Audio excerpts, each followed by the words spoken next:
Once upon a time, in a quiet, forgotten town, there stood an old Victorian house that had been abandoned for decades.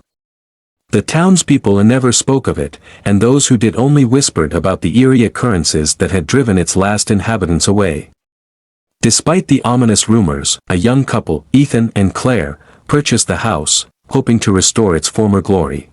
On the first night, as they settled into their new home, a faint whisper echoed through the dimly lit hallways. Claire brushed it off as the wind, but Ethan felt a shiver crawl up his spine. The house had an unsettling presence, one that made the air thick with unseen tension. Days passed, and the whispers grew more distinct. They seemed to slither through the walls, just beneath the surface, like a voice trying to escape. Claire, always the rational one, convinced Ethan it was merely the creaks of an aging house adjusting to its new occupants. But Ethan wasn't so sure. "Ethan, look at this. I found it inside the wall." Ethan examined the key, its cold metal sending a strange sensation through his fingers. It didn't belong to any door they had found so far. That night, the whispers intensified. They were no longer mere murmurs but hushed voices, urgent and desperate. "Help us. Please." Ethan shot up in bed, his heart hammering.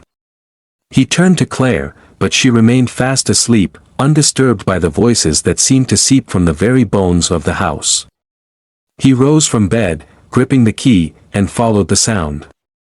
It led him to the basement, a place they had yet to explore.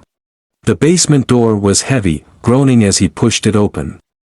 A stale, musty scent filled his nostrils as he descended the wooden steps. Shadows stretched unnaturally in the dim glow of his flashlight.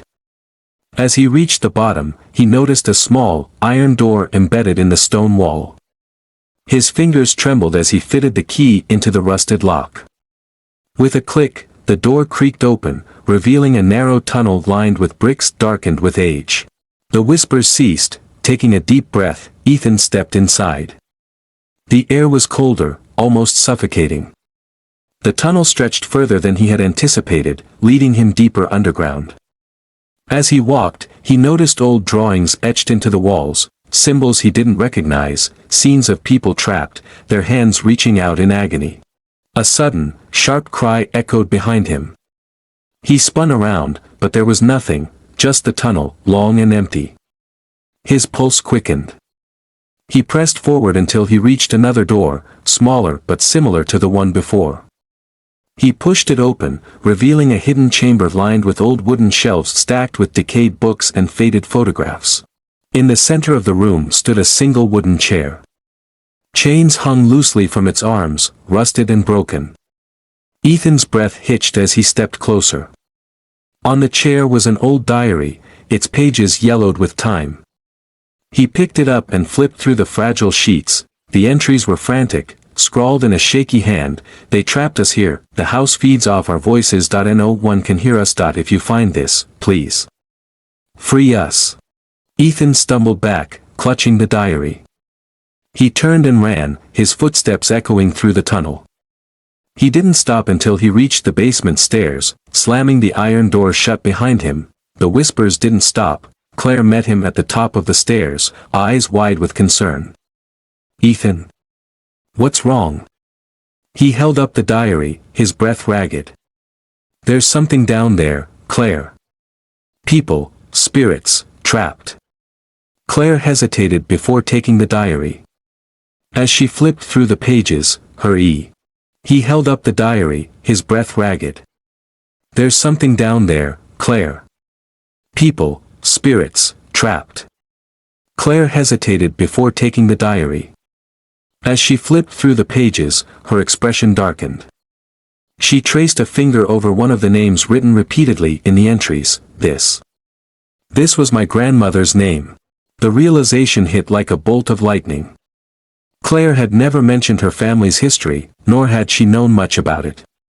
But if her grandmother had lived here, if she had been one of the trapped souls, a deafening bang shook the house.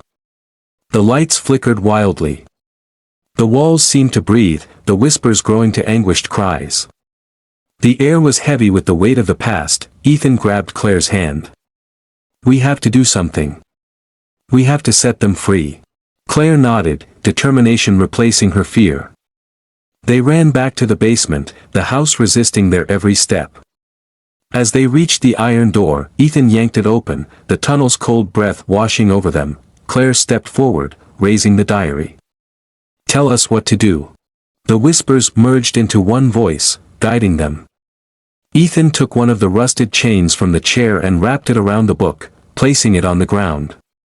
Claire took a deep breath and whispered the names from the diary aloud. A sharp gust of wind roared through the tunnel. The chains rattled violently, then fell silent. A final, hushed whisper filled the air, "Thank you." Before fading into nothingness, the house fell still. Ethan and Claire exchanged a look. The weight, the darkness, was gone. As they climbed back upstairs, the air felt lighter, the house peaceful. They had freed the whispers in the walls. But one question remained unanswered. How many other houses still held voices waiting to be heard?